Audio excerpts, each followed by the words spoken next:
right? So we can introduce people and have all the good information. One of the things we're interested in is the Baha'i background of the person that's speaking. Under Baha'i background, on the form that the person who is about to speak sent to us, the first word is ugh.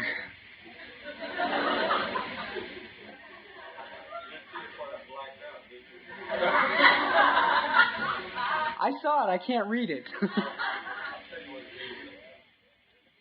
Why don't you tell them? He has been on several state goals committees.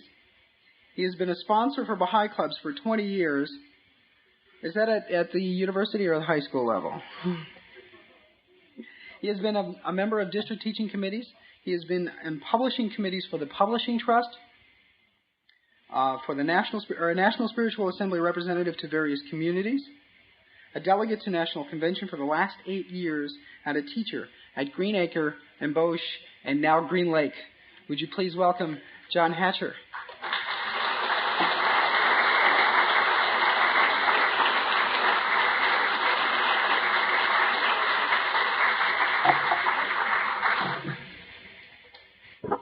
What I had blacked out was something to the effect that I thought this was elitist to put all that stuff and that I refused to do it. And I said, that wasn't in the spirit of service, so I didn't do it.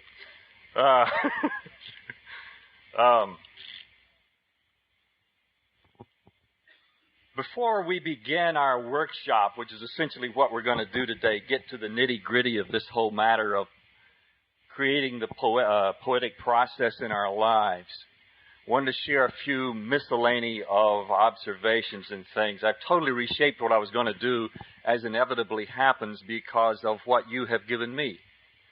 Because whenever I teach poetry or teach any kind of workshop on the faith, the teacher, as I'm sure you are aware, ultimately gets infinitely more than the teacher gives out.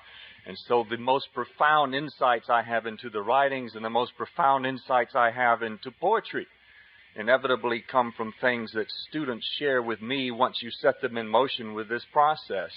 And last night I was besieged in the hall from, the Cedarwood community. Pardon? Oh, all right. With their various additions, refinements, and abrogations of my metaphor for the covenant. And very sharp. And it's very exciting and an endlessly interesting process. The couple of things I want to share with you is that first of all, I am pleased to be with you. I am honored that you have asked me to speak, as I should have said yesterday, but I am also pleased because if I weren't here, I would be teaching. I don't usually teach adults. I teach children. And we have a Baha'i school in Tampa, and that's what I do because I consider that my primary task in life, and the more important than you who have access to the writings and you who are essentially on your own, as you should be. And so we set the adults in motion by playing, today they're hearing a 20-year-old tape by hand of the cause William Sears on the majesty and greatness of the LSA, and then they will just consult on it. And last week they had Adib Tahirzadeh's talk on the commemoration of the passing of the greatest holy leaf. Week before that they heard Peter Kahn talk on the greater and lesser covenant. I can't compete with that, and I don't need to. So they listen to the tape and then they consult. But this process we're talking about, I do with the youth, with the children. Today, my lovely wife, Lucia, who is a magnificent teacher of children, is helping them plant seeds. And those of you who did your homework know that she is using that to explain to them the metaphor of that hidden word. At Bosch a few weeks ago, she was teaching them to memorize the hidden words. And so she made a puzzle out of several of the hidden words, and she hid it. And they had to find the parts of it and put it together. It's a lot of fun teaching children. They are guileless and they are really ready and eager to learn. And I have just been with your youth, and they are in great need of exactly this kind of thing. This is our priority, to teach them. Second sort of miscellaneous point has to do with where I hope we'll end up to a certain extent with our discussion today, and that is the concept of certitude. Certitude is, in my understanding of it, essentially an emotional state. You feel certain. And yet it is not produced most effectively by emotion. Think about that. It is emotion produced by confirmations, some of which may be emotional experiences, but the emotional experiences are the most ephemeral ones. You know, there used to be the term when I became a Baha'i about 30 years ago, a heart Baha'i and a head Baha'i. Any of you old enough to remember that? He's a heart Baha'i, he's a head Baha'i. You know. What it meant was you came into the faith on the wings of spirit and emotion, or you came into the faith by arguing with enough Baha'is until you became convinced that the theology was correct or whatever. Well, I haven't heard that distinction too much recently, and I'm glad, because I hope it means we're synthesizing these two aspects, which are both confirmations and both produce certitude. But notice that Baha'u'llah's method of inducing in us certitude is not an emotional appeal to habit, which doesn't beget anything, but a methodology for achieving it, which is the Katawi Gong, which is an elaborate, tremendously well-organized essay outlining the divine rationale by which God is educating this planet. So therefore, this poetic exercise we're talking about, though perhaps you perceive it as an intellectual thing, as I hope I made clear yesterday, is not an intellectual thing. It is not dependent on acquired learning. In fact, acquired learning, as we learn from what the Pharisaic Jews did to Christ and what Christianity later did to Christ's teachings, is most often encumbered by the veils of knowledge. Knowledge, as Baha'u'llah says in the Seven Valleys, is a single point which the ignorant have multiplied. And the ignorant I take to mean, in that case, the scholars of this world. Okay. So by education as Baha'is, we mean something that is confirming, that is not factual information, but a process that nevertheless can relate to the intellect. Certainly the most profound tool we have in some senses is our intellect. We were talking about the TV receiver is analogous to the body or the brain through which our soul communicates and learns in this life. In my book Conversations, I used the Santur from hearing our friend play the Santur several conventions ago as a method by which the soul expresses its music in this world. But by education, we mean something distinct as Baha'is from what most educationists mean. And that is, for the most part, and I don't mean to be too simplistic about this, though anything I say must perforce be somewhat simplistic because that's the way my brain is. I'm not a very complex person. That's why I write books like this, to try to take the complexity of the faith and make it so I can understand it. Educationists basically are divided into two camps about what education is about, or why it is possible, or what the constitution of the human capacity for education is. On the one hand are the conservative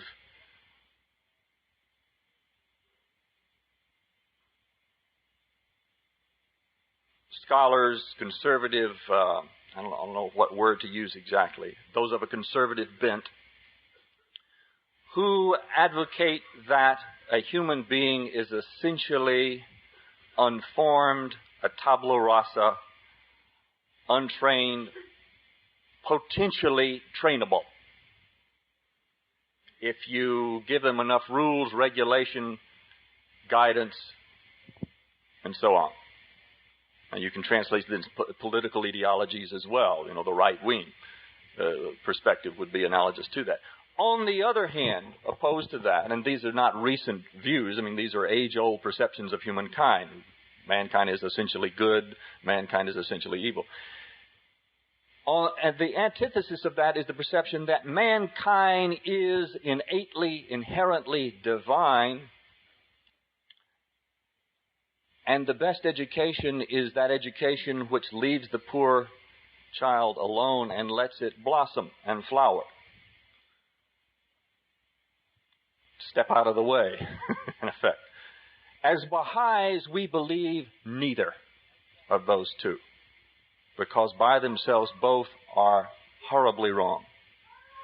We believe a most subtle synthesis of both, which is that the child is full of capacity. As Abdu'l-Baha says, that each child is born into this world equal, sanctified, pure, but only potentially so, until they are trained and educated. Therefore, education is, Abdu'l-Baha says, of the utmost importance. Because, as he also says, every child is the light of the world or its darkness. Either one or the other. And education is what determines what it will be.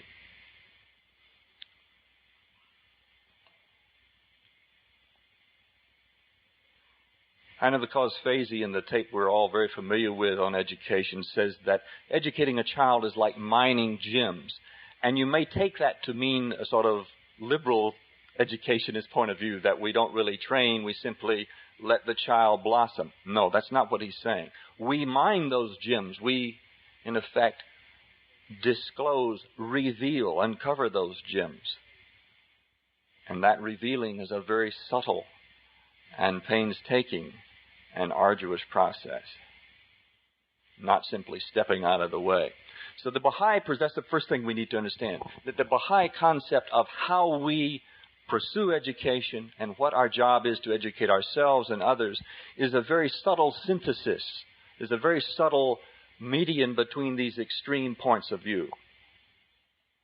Well, that's the miscellany I wanted to get out of the way. Let's get to the nitty-gritty of our talk today, which is how this thing works. Let me get my notes in order here so I can proceed in orderly fashion. I must share with you one thing before I go on, and that is my 10th grade teacher said something I'll never forget, which is he would always start off the class by saying, "What have you done today that a well-trained animal couldn't do as well or better?" And that was his way of trying to get us to think about what real education was as opposed to imitation. And that's what we're trying to distinguish here today. This poetic process as an expression of true learning as opposed to simply parroting dictums and being catechized.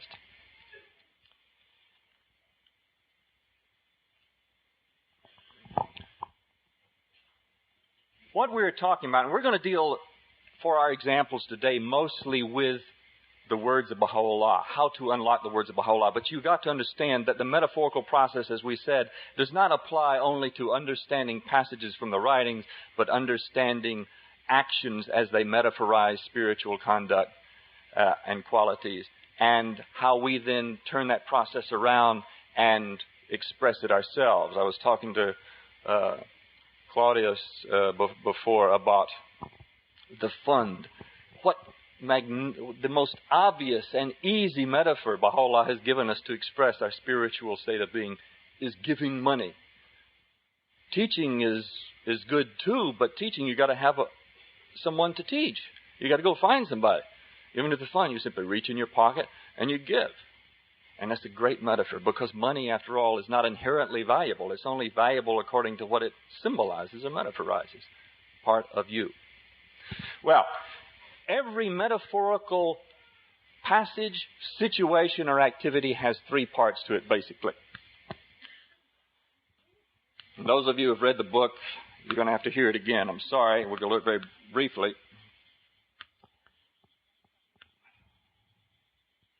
It is in the form of almost an algebraic equation in this sense. You have what is called the tenor, T-E-N-O-R, the vehicle, and the meaning. The tenor is what you are talking about. what you're really talking about. O God, guide me, protect me, illumine the lamp of my heart, and make me a brilliant star. The child comparing itself, desiring to be a brilliant star. But why? What is the meaning? We don't know. Baha'u'llah didn't tell us. Abdu'l-Baha didn't tell us. We are forced to figure out, or the child in this case is forced to figure out, with your help, I hope, why it is trying to become a brilliant star and what that means. If you don't say anything, the child will probably think it's trying to become a rock star. All right? That's the most immediate context it'll think in terms of, right? Why a star? Unlock it for me. Anybody? Pardon?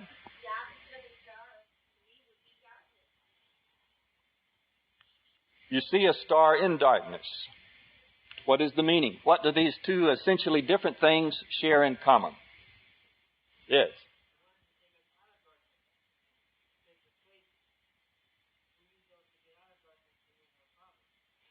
The star is a means out of darkness, he said. It is guidance in the darkness, isn't it?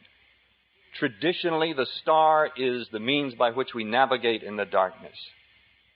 What is darkness? Darkness itself becomes a vehicle. Darkness in this case, even though it's not stated in the prayer, is implied, and it means, of course, a time of spiritual depravity in society. So the child, by developing its character, by lighting the lamp of its heart, becomes a source of guidance to other people in a time of darkness. Now, that's not the only meaning. And so here's something you have to be careful of. There is not one single meaning to these things. As Baha'u'llah says in the Ghan, the last of it, he says, each one of these passages, each of these writings have 71 meanings, each one of which we can explain. I can't, but he can. But it means that, in effect, these are open to infinite levels of interpretations and application. And, in effect, this is one of the ways in which the prophets prohibit anyone from imposing an interpretation. Why? Because there is no single one correct interpretation. And therefore, not only are you forbidden to impose your own interpretation on other people, since there isn't one single interpretation, you're prevented by the very nature of the construction. Well, it's like set theory, if you've ever taught that. You're asking, what things do these essentially different things share in common? And that's the meaning of the metaphor, and that's how it works. That's the metaphorical process, basically. Always those three parts are implied. Now, the value of it we've already discussed as a teaching advice. It made us think. It made us participate. We weren't told what to think. We were told, figure it out. And it's an algebraic equation in this way. What is the purpose of algebra? Excuse me. Anybody? What is the purpose of algebra? Determine the unknown. How do you do that? How do you find out the unknown? By constructing what you do know in a statement where, in effect, you will wedge out, use it as a lever to learn what the unknown really means. We knew this because the passage told us, we knew this, we didn't know this. Sometimes this will be missing, and you'll know this and this. Sometimes this will be apparent, and you won't know, you won't know either one or the other, and so on. The equation, they're always usually variables, and sometimes, for example, in the hidden word I gave you about planting the seeds, let's look at that one. I've forgotten what number that is. What number is that? That's 71? No, that's the one before that. What? This Persian hidden in 133. Thank you. Listen to this. Now here you'll notice Baha'u'llah is giving you, to a certain extent, all three parts. But in a way he's not. You still have to put it together. I'm going to begin in the second sentence where he gets into the heart of the full-blown analogy, though there are metaphors in the first part too, like sugar-shedding lips is a metaphor. The sugar, I would presume, meaning the revelation itself. Sow the seeds of my wisdom, divine wisdom, in the pure soil of the heart. Well, he's given us this. Seeds equal divine wisdom.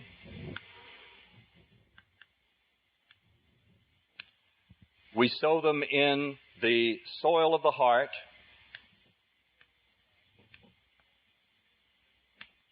You can actually, with children, draw a picture of this one, by the way.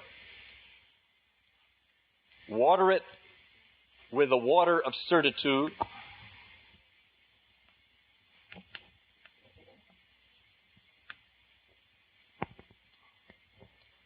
That the hyacinths of my knowledge, I'm going to put my knowledge in here. We know that we're talking about Baha'u'llah's knowledge, not ours. Baha'u'llah's knowledge. Hyacinths, let me not spell it out and waste our time. That the hyacinths of my knowledge and wisdom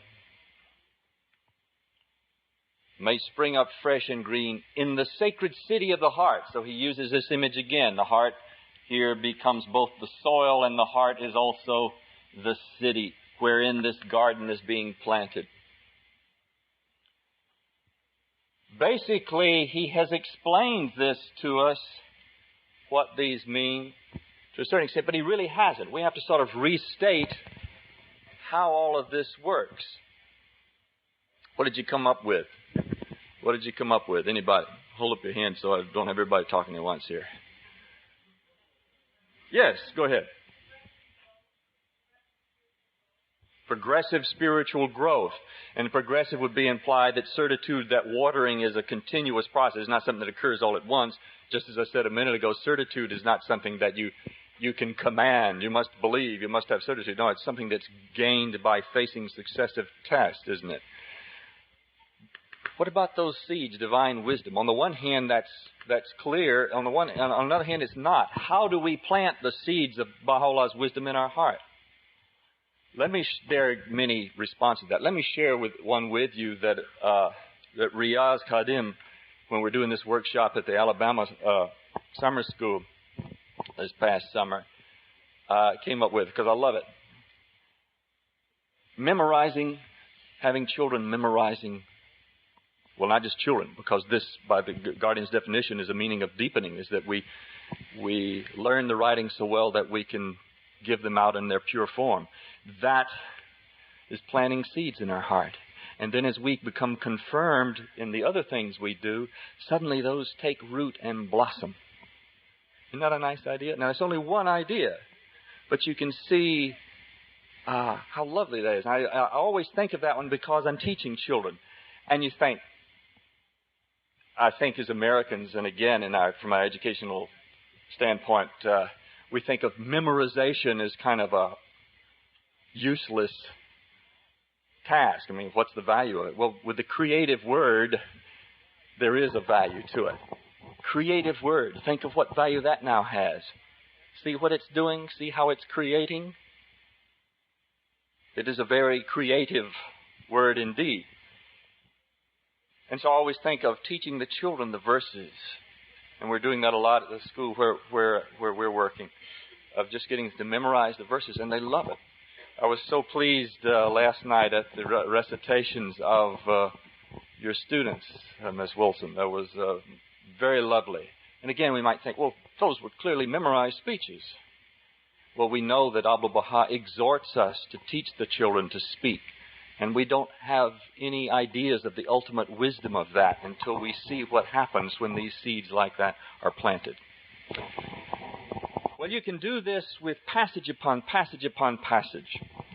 And it's an exciting and creative thing to do. let's look at parts of another here. We'll do, what was the other one I gave you about the sword and the sheath? What number is that? 50-something, wasn't it? Everybody wants to go to 71. 71 is not the one I'm talking about. 32? 72 in the Persian. Yes, thank you.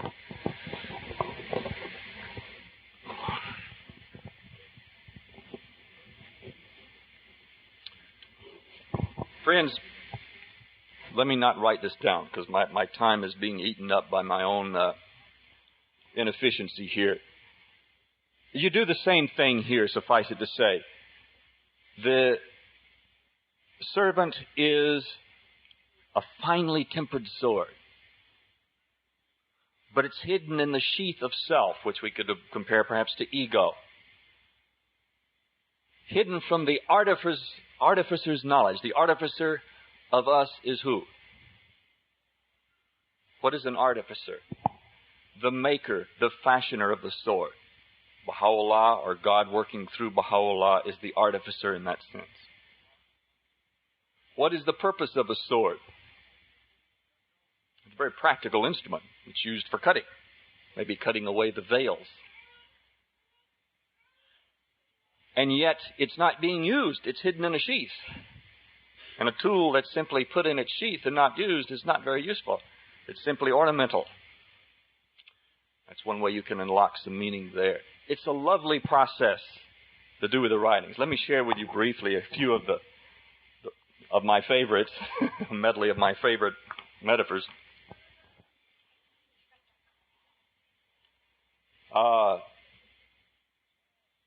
One of them is in the marriage prayer when Abdu'l-Baha talks about, he's actually, I think, quoting from the Quran. I don't have the prayer book in front of me, about these seas that will make these seas bring forth pearls. He also talks about the seas never really becoming one sea. They always remain autonomous and independent in spite of their coming together. It occurred to me, a pearl is traditionally an object that represents purity, that represents beauty. And yet, originally, a pearl is what? A grain of sand that irritates an oyster so much that it covers it with layers and layers of membrane to protect itself from that irritation. And so that till eventually it becomes a thing of beauty. Immediately I thought of children. Yeah, right.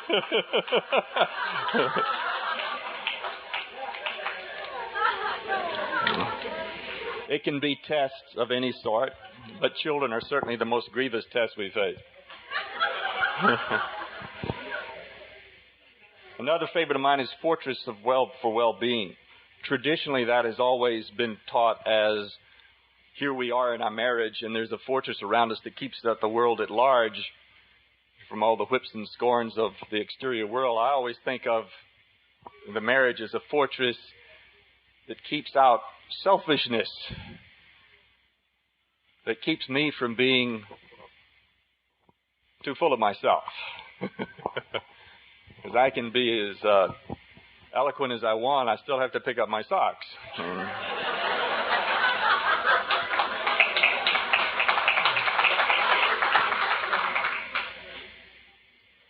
Another important metaphors is, well, one of the great joys, as I was talking to some friends last night, one of the great joys in becoming a Baha'i and seeing this process was going back to the New Testament and having been brought up in the Methodist Church and being steeped in Methodist theology. That there really is no Methodist theology per se, but being steeped in Protestant theology.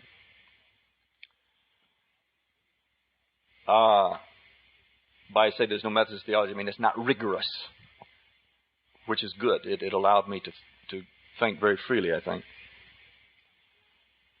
Was to see not only Christ as a metaphor for God, but to see how he uses consistently image upon image to try to not only snatch these Pharisaic lawyers out of their literalist tradition, but also to get a consistent poetry to what he was trying to say. And always it's the same image in a sense. Nourishment. I am the bread of life. Just as your fathers in the wilderness sent you manna from heaven, so I am the bread of life. He who partakes of me will never hunger. He acts it out. He feeds the 5,000 in this miracle. What does it mean? There is always sufficiency. There is always enough. And what did the Jews respond? Those who did not follow, those who were still hard of hearing, this is strange, they said. How can this man tell us to eat of his flesh? They literally didn't understand because they literally took it literally. The Christian church in the 14th century adopted the doctrine of transubstantiation, which meant what? That the bread of the Eucharist was literally the body of Christ. They took the metaphor and made it again into literal fact. Why did they do this? Because there is a danger with this process. And the danger is that it, while safeguarding us from literalism, is not a surefire protection against human stupidity. Nothing is. We can overcome the clearest teaching techniques.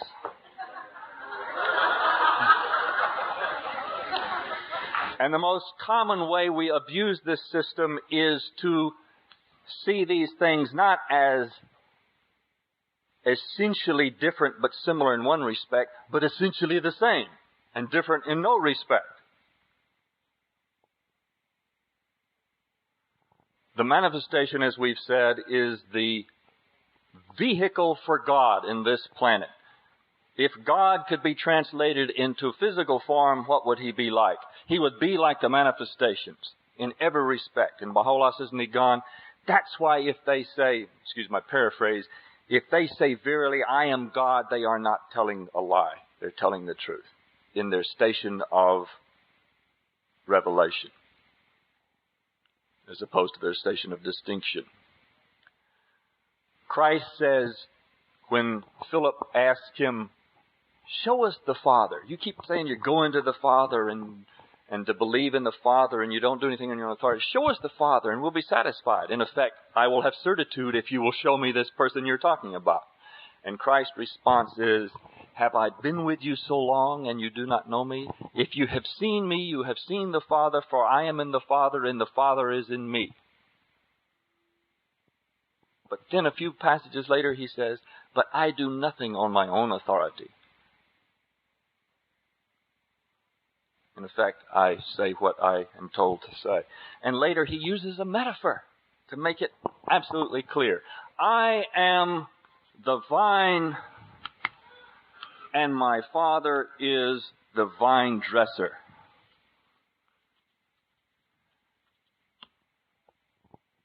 Now, how can these two things be co-equal? Obviously, they cannot. This is the heart of Christ's ministry in one sense, even though he revealed a rather substantial body of law, which is rather ignored by some of the early Christians. And that is how he can have this authority and this station and be their only important access to God, and yet be essentially different from God. And so what happens? In the Council of Nicaea, at least that's part of the process, in 325, the Christian church voted that Christ was very God of very God, and the two essences are indistinguishable. They are essentially the same.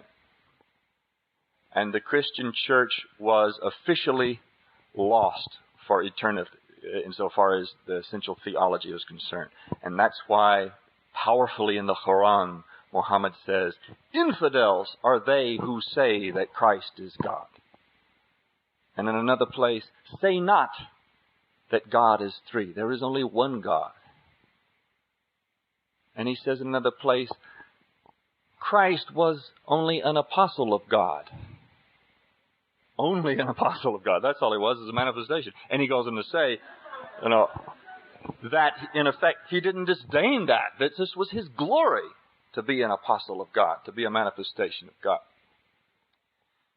Now, this is important insofar as our daily experience. It's not just important so far as weeding out the problems that have occurred historically in theology. It is important so far as our daily life, because the most profound metaphorical expression of yourself is your own body. You, as a person, are a spiritual entity. That is what your consciousness stems from, as Abdu'l-Baha says in Some Answered Questions.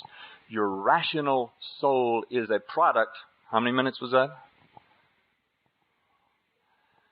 Your rational soul is a product of your spiritual existence. It is not the cause. Your rational mind, your thoughts and so on, they don't cause your soul to exist. They are a product of that existence. So you, in any important sense, your awareness, your consciousness, your ability to think, these are all products of your soul, which, as we know, is not in any way dependent on your body.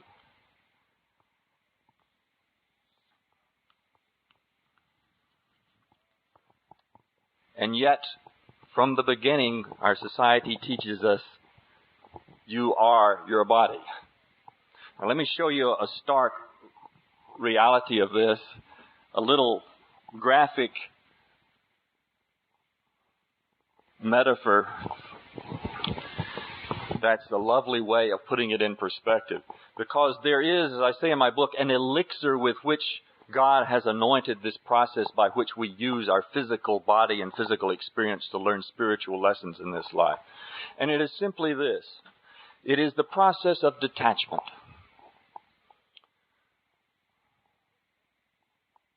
At what point does our body achieve its maturity and full potential? Its fullest potential. 18, 22, you can stretch it out as long as you would like. But the reality is it's pretty early, and from its, you don't want to say it's downhill from then on. You can struggle mightily, and instead of a curve like that, you could end up with sort of what I call the Jack LaLanne curve, and you could come up with something like this.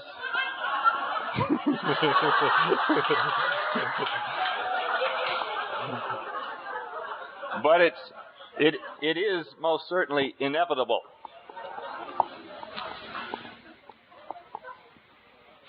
At what point does Baha'u'llah, or at least what point do we as Baha'is acknowledge that a person is ready to assume all of the responsibilities one is ordained to have in this faith? Same point, 21.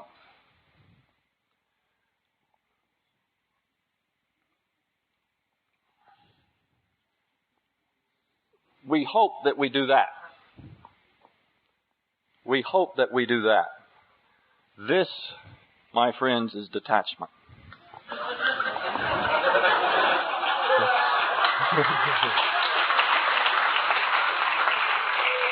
In fact, if you want to make it real visual, just as the cord hanging over the alligators, imagine this, if you will, as your skin being torn off your soul.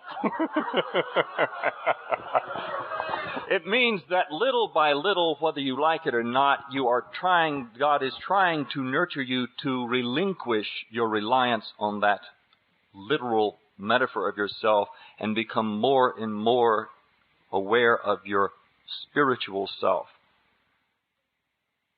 so that you eventually begin to see that, as the poet Delmore Schwartz says in the poem The Heavy Bear, your body is like this loathsome, awkward animal you have to carry around with you all the time.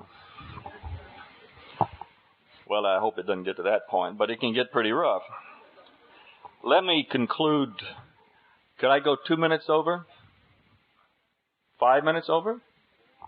This is about... 2 is fine.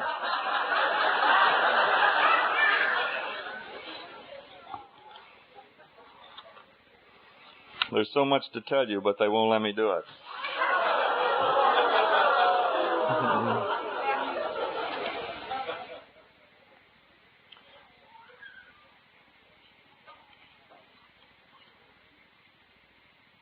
I'm going to leave you with two images about this process. As I said yesterday, there is all kinds of music in this room. And if you listen with the receptors God has given you, you can hear it. If you will.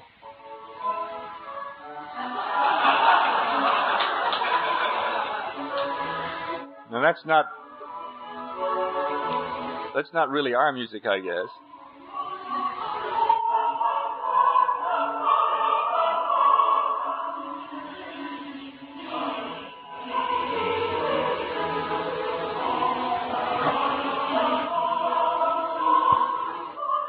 That's enough. Now that's Handel's music.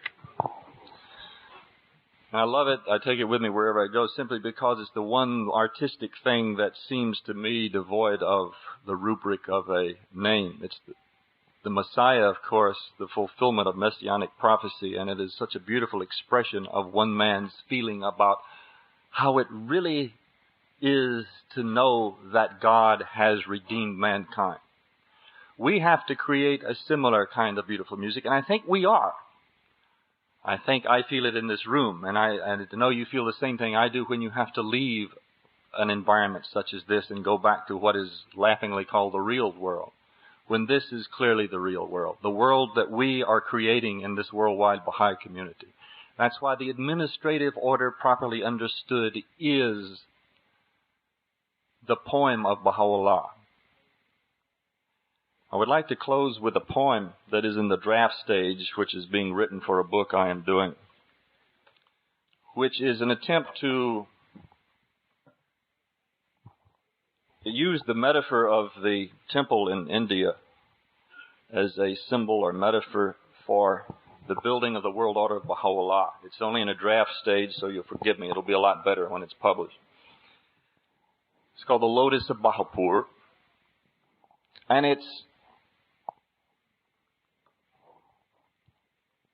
using, obviously, just as the lotus itself is a symbol of bloom coming out of the earth, a marsh, an unlikely place.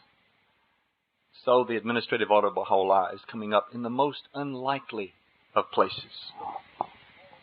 It begins with the epigram, "Call out, O Zion, to Zion, O Carmel, and announce the joyful tidings. He that was hidden from mortal eyes is come. His all-conquering sovereignty is manifest. His all-encompassing splendor is revealed." Rising from India's dust, petals embossed with marble sheets set in place by humble hands of the common laborer about his daily work, too poor to know the sheer power of how machines might do that same work with the flick of a finger.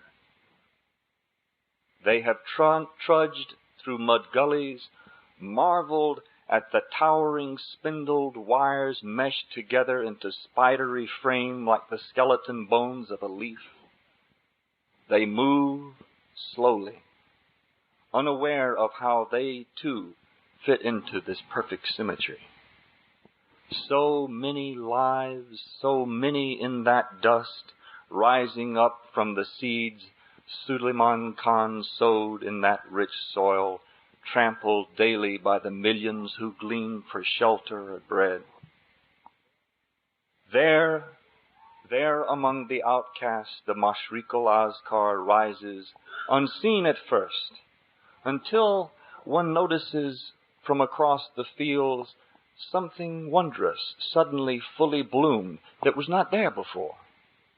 Sprung up from the lowly earth itself, like the lotus blooms in steamy marsh. But not here only. In other unlikely places, work goes on quietly, one stone at a time. In a Bolivian jungle, children learned to feed themselves on words. In scorched fields of America's Southland, descendants of African princes reascend their rightful thrones, having kept the faith in mute fidelity. In the Dakotas, where ancient prophecies are chanted again around the fire, remembered like the fluted strains of a woodland pipe singing, "It is time, it is time, it is the very rightness of time." In these hidden places, foundations are laid, the edifices raised ever so gradually, like the rising stems of flowers. Thank you.